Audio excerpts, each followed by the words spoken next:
বাগেরহাটে আন্তর্জাতিক নারী দিবস পালিত। বাগেরহাট থেকে এইচ নান্টুর রিপোর্ট। বাগেরহাটে নানা আয়োজনে আন্তর্জাতিক নারী দিবস পালিত হয়েছে। দিবসটি উপলক্ষে শনিবার বাগেরহাট প্রেস ক্লাবের সামনে সচেতন নাগরিক কমিটি সনাকের আয়োজনে মানববন্ধন অনুষ্ঠিত হয়। এই মানববন্ধনে কয়েকটি বেসরকারি উন্নয়ন সংস্থা অংশ নেয়।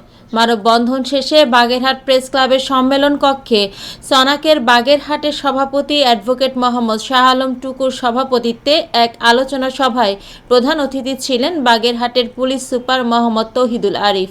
এ সময় বক্তব্য দেন শিক্ষাবিদ অধ্যাপক আব্দুর রব চৌধুরী, বাগেরহাট জেলা আইনজীবী সমিতির সদস্য সচিব অ্যাডভোকেট মোশাররফ হোসেন মন্টু, বাগেরহাটের সরকারি কৌশলী পিপি অ্যাডভোকেট মাহবুব মোর্শেদ লালন, বাগেরহাট প্রেস ক্লাবের সভাপতি মোহাম্মদ কামরুজ্জামান, প্রেস ক্লাবের সাবেক সভাপতি শেখ আহসানুল করিম, বাবুল সর্দার সহ বিভিন্ন সামাজিক ও সাংস্কৃতিক সংগঠনের প্রতিনিধিরা।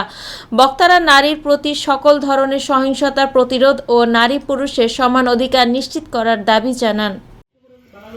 বাংলাদেশের জিডিপি প্রবৃদ্ধি 40% পর্যন্ত 9.5% বেড়ে 36% হয় এবং 2022 সালে তা 42.7%। মজুরি, দক্ষতা উন্নয়ন, প্রশিক্ষণ, শ্রম আইন সংস্কার এবং যা প্রতিরোধে 2009 সালে উচ্চ আদালতের নির্দেশ, নারীর ক্ষমতায়ন, দুর্নীতি ও সুশাসন, নির্ভরযোগ্য আন্তর্জাতিক দুর্নীতির ব্যাপকতা তুলনামূলকভাবে কম এবং সুশাসন প্রতিষ্ঠা ও ঘুষের শিকার হওয়া অর্থ তাদের সীমিত অর্থ সমাজে নিরুৎসাহিত করেছে এবং কোনো কোনো ক্ষেত্রে নারীদের অগ্রগতিকে ঝুঁকি নিতে পেরেছে।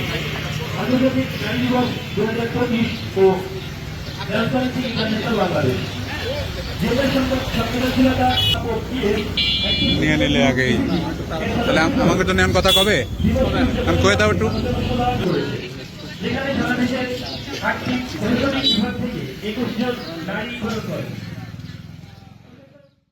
মৌমিতা তন্নি, GVC টিভি, ঢাকা।